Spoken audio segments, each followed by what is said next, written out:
Hello viewers, আসসালামু আলাইকুম। Welcome back to my channel. আজকে আমি আপনাদের জন্য নিয়ে এসেছি 2 মিনিটে ভীষণ মজার একটি নাস্তা রেসিপি। এই নাস্তাটা খেতে খুবই ভালো লাগে আর তৈরি করা অনেকটাই সহজ। আশা করছি আপনাদের ভালো লাগবে। তাহলে চলুন দেখে নিচ্ছি কিভাবে এটা তৈরি করতে হয়।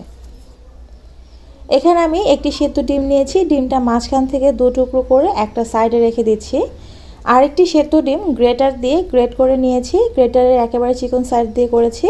এখানে আমি 1 টেবিল চামচ পরিমাণ গাজর দিচ্ছি। গাজরটাও আমি গ্রেটার দিয়ে গ্রেট করে নিয়েছি। ধনেপাতা কুচি দিয়ে দিচ্ছি 1 চামচ পরিমাণে। ধনেপাতাটা নিজেদের প্রয়োজন অনুযায়ী দিতে পারেন। ধনেপাতা দিলে কিন্তু খুব সুন্দর ফ্লেভার আসবে আর খেতেও বেশ ভালো লাগবে। একটুখানি লবণ দিয়েছি আর দিয়ে দিচ্ছি 1 টেবিল চামচ পরিমাণে হট টমেটো সস। আর এই টমেটো সসটা কিন্তু একটু ঝাল হয়, সেজন্য এখানে আমি আর কোনো প্রকার মরিচ অ্যাড করলাম না। তবে আপনাদের টমেটো সস যদি ঝাল না হয় সেক্ষেত্রে আপনারা এখানে একটু মরিচ বা ব্ল্যাক পেপার অ্যাড করে নিতে পারেন। ভালো করে সবগুলো উপকরণ মিশিয়ে নিয়েছি। এবার এটা আমি একটা সাইডে রেখে দিচ্ছি। একটা পাউরুটির স্লাইস নিয়েছি আর পাউরুটির মধ্যে আমি এরকমভাবে ডিমের অর্ধেকটা অংশ দিয়ে দিলাম। আর যেই মিশ্রণটা আমি তৈরি করে রেখেছিলাম সেই মিশ্রণটা ঠিক এরকমভাবে চারপাশে আমি দিয়ে নিচ্ছি।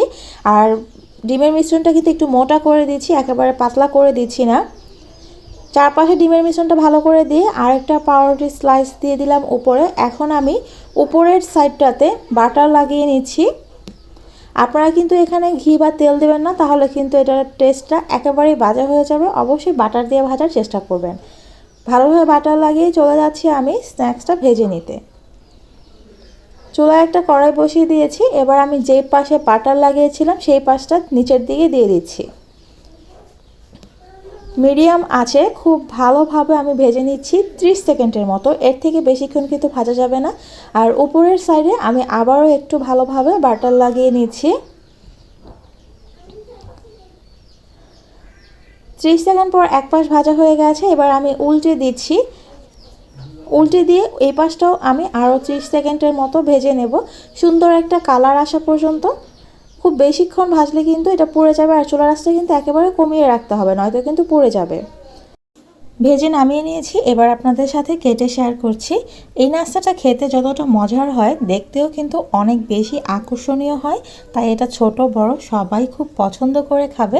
আপনারা এটা চাইলে বাচ্চাদের টিফিনে ঝটপট বানিয়ে নিতে পারেন, অথবা সকালের নাস্তায় কিংবা মেহমান আসলেও ঝটপট এই নাস্তাটা তৈরি করতে পারেন। কারণ এটা দেখতে অনেক বেশি আকর্ষণীয়, নাস্তার টেবিলকে অনেক বেশি সুন্দর করে তুলবে।